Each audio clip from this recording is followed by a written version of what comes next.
अगर मैं आपसे पूछूं सिनेमा हिस्ट्री की सबसे डेंजरस शार्क कौन सी है, तो शायद आप सिर्फ एक ही नाम लोगे, जॉस। लेकिन अगर मैं कहूं जिस शार्क ने पूरी दुनिया को डरा दिया था, वो खुद एक्टिंग ही नहीं करना चाहती थी। यस, हॉलीवुड की सबसे डेंजरस मशीन पानी में उतरते ही काम करना बंद कर देती थी।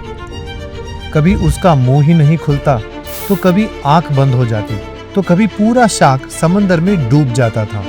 और हर दिन स्टूडियो के लाखों डॉलर्स समंदर में डूब रहे थे। क्रू परेशान थी, प्रोड्यूसर्स गुस्से में थे, और कुछ लोग तो ये तक कहने लगे थे कि शायद ये फिल्म कभी कंप्लीट ही नहीं होगी।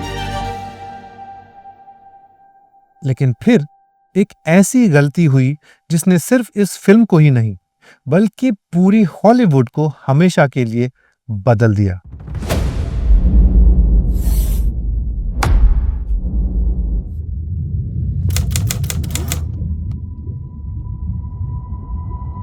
हॉलीवुड में एक 27 साल का डायरेक्टर अपनी लाइफ का सबसे बड़ा फिल्म बना रहा था, जिसका नाम था स्टीवन स्पीलबर्ग।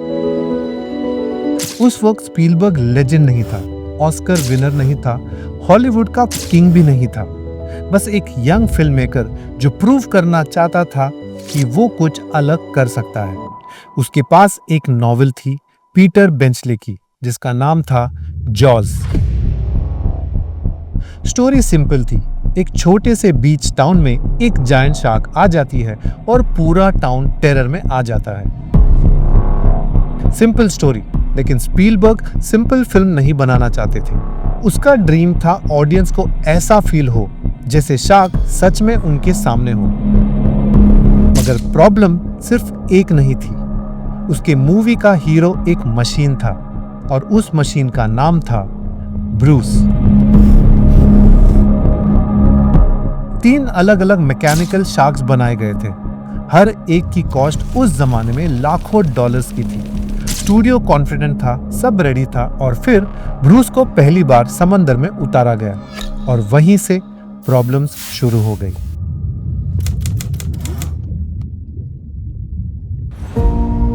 सब कुछ रेडी था, crew ready, actors ready, camera ready, Bruce भी रेडी। पर आयरनी देखिए, ब्रूस को डिजाइन ही इसलिए किया गया था ताकि वो पानी में काम करे। लेकिन उसे सबसे ज्यादा प्रॉब्लम पानी से ही थी। जब ब्रूस को पहली बार समंदर में उतारा गया, सिर्फ कुछ सेकंड्स बाद प्रॉब्लम्स शुरू हो गई। सॉल्ट वाटर हाइड्रोलिक सिस्टम के अंदर घुस गया, इलेक्ट्रॉनिक्स फेल हो गए, जॉज जैम, टेल फ्रीज। कभी मुंह खुलता ही नहीं तो कभी बंद ही नहीं होता, और कभी ब्रूस सीधा पानी के नीचे डूब जाता। इमेजिन आप आयरन मैन बना रहे हो और सूट चल ही नहीं रहा है, या ट्रांसफॉर्मर्स बना रहे हो और ऑप्टिमस प्राइम स्टार्ट ही नहीं हो रहा। ब्रूस रोज नए नए एक्सक्यूजेस लेकर आता था, और क्रू रोज उसे रिपेयर करती थी, लेकिन अगले दिन फिर वही प्रॉब्लम।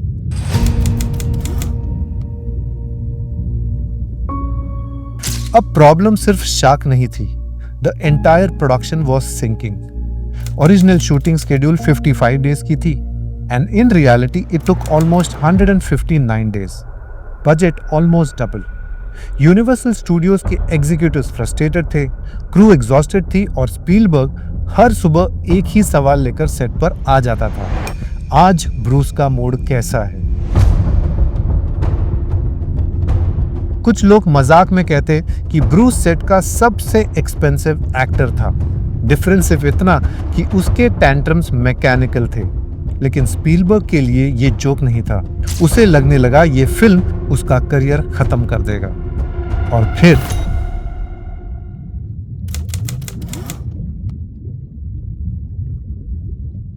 फिर स्पीलबर्ग ने एक डिसीजन ली। ना स्क्रिप्ट में था, ना प्लानिंग में था, और ना ही स्टूडियो ने सजेस्ट किया था। स्पीलबर्ग ने शार्क दिखाना ही बंद कर दिया। ऑडियंस को सिर्फ पानी दिखाया, फ्लोटिंग बैरल्स, बोट के नीचे की मूवमेंट, विक्टिम्स का रिएक्शन और जॉन विलियम्स का म्यूजिक।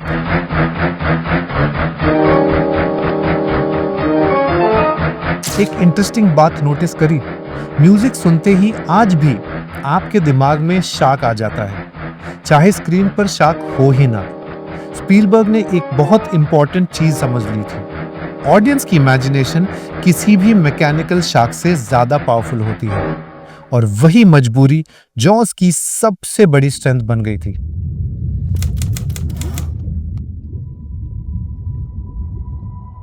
जॉज रिलीज हुई और हिस्ट्री बन गई। ये हॉलीवुड की पहली ट्रू समर ब्लॉकबस्टर बनी। ऑडियंस थिएटर्स के बाद बीचेस पर जाने से डर रहे थे। न्यूज रिपोर्ट्स में शार्क अटैक्स डिस्कस होने लगे और स्टीवन स्पीलबर्ग ओवरनाइट हॉलीवुड के बिगेस्ट डायरेक्टर्स में शामिल हो गए। लेकिन सबसे इंटरेस्टिंग बात, अगर ब्रूस परफेक्टली काम करता तो शायद स्पीलबर्ग उसे हर दूसरे सीन में दिखा देता और जॉज एक ऑर्डिनरी मॉन्स्टर मूवी बनकर रह जाती। कभी कभी सिनेमा में परफेक्शन प्लानिंग से नहीं, प्रॉब्लम से पैदा होती है। अगली बार जब आप जॉज देखेंगे तो एक एक्सपेरिमेंट जरूर कीजिए। काउंट कीजिए कि शार्क को क्लियरली दिखाने में कितना टाइम लगता है। आप नोटिस करोगे कि फिल्म का ज्यादा हिस्सा शार्क के बिना ही निकल जाता था, और फिर भी आप डरे रहते हो, क्योंकि स्पीलबर्ग ने हमें शार्क नहीं दिखाया, उसने हमें शार्क इमेजिन करने पर मजबूर कर दिया था। और इमेजिनेशन हमेशा रियलिटी से ज्यादा स्कैरी होती है।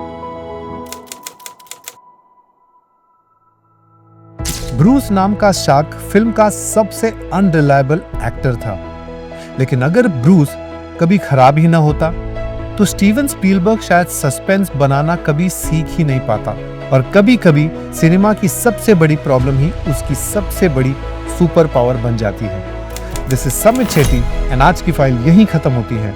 मिलते हैं अगले फाइल में, and don't forget to subscribe.